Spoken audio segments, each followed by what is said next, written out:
Hello everyone, today I want to share with you a new project I tried recently. Experience electric skateboards in the street. In this fast-paced city life, release stress and explore the city on an electric skateboard is a very interesting way. First I need to introduce my skateboard.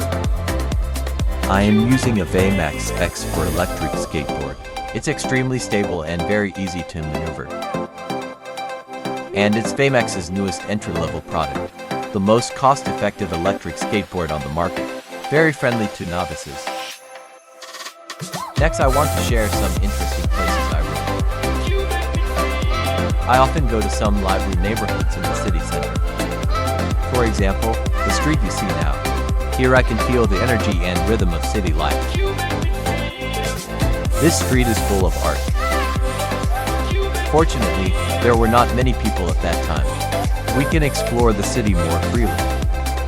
Of course, we may also encounter some challenges during the ride.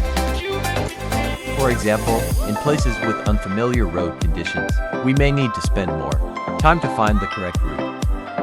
But it doesn't affect my enjoyment of riding. Instead, it gave me a deeper understanding of the city. We found a lot of graffiti walls.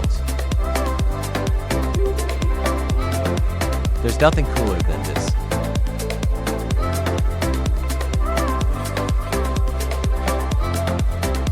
You can really feel the feeling of street hip-hop. I decided to leave some Veymax doodles. Graffiti is a symbol of street culture. Also represents the capabilities of Veymax in the city. Explore the city and feel the energy and rhythm of city life.